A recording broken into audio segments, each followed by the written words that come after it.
Welcome to the episode of The Weeping Woman, La Llorona Beyond the River, a haunting ritual of grief, justice, and echoes that do not die. Tonight, we follow a sound that never sleeps, a cry that rises through the fog, crossing centuries like smoke. This is the story of La Llorona, the weeping woman, but not the one softened for children or used to frighten them. Tonight, we meet the river's edge. We listen for truth in the wailing. They say she walks the riverbanks in a soaked white dress, face veiled by hair, eternal sorrow etched into her moans. Ay, mi hijos, ¿dónde están mi hijos? She weeps for her children, or so the story goes. But the tale, like water, changes with each storyteller. In some versions, her name was Maria, a woman of beauty and poverty, seduced by a nobleman who fathered her children but never gave her his name. When he cast her aside for a woman of his class, something broke inside her. In despair, in madness, or in revenge, Maria drowned her children in the river, and then herself. The gods, or perhaps fate, cursed her soul to wander, searching endlessly for the children that she took.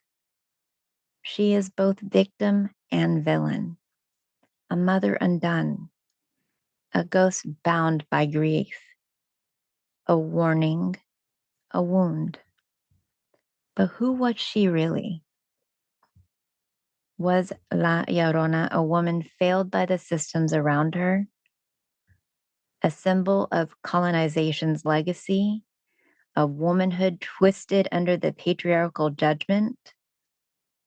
Was she demonized or defied? Let's go deeper.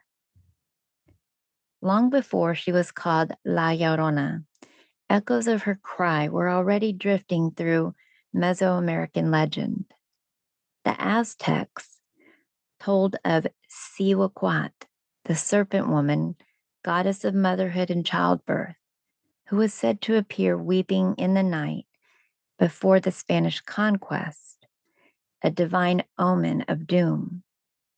Her wails warned that her children, the people of Tenochtitlan, would soon suffer. And they did. Later, the Spanish conquerors brought their own stories of women like Medea, who killed her children, and of Eve, blamed for humanity's fall. Catholic colonization merged these archetypes, branding the indigenous divine feminine as monstrous.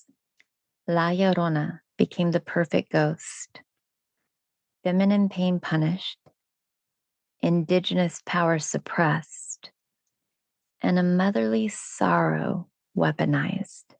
A colonial hybrid stitched together to scare children and silence women. But tonight, we reclaim her, not just as horror, but as history.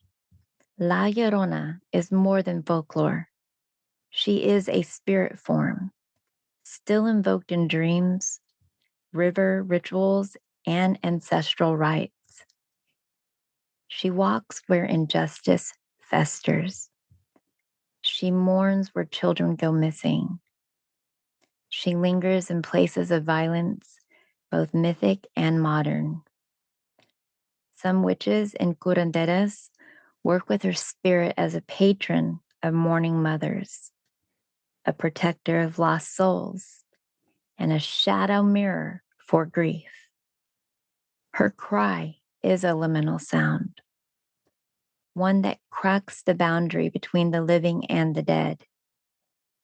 And if you hear it near water, it may mean she's passing, or that something inside you is surfacing. You don't call her lightly, you listen. If you've carried grief for too long, If you've been wronged and never seen justice, if you feel haunted by choices or need to release someone who never said sorry, here is a ritual in her name, not to summon her, but to honor the energy she embodies. This spell is called the water nose. And what you will need is a white candle, a small bowl of water, a strand of your hair or thread representing grief, and optional, a river stone or something from moving water. You should try to begin after dusk.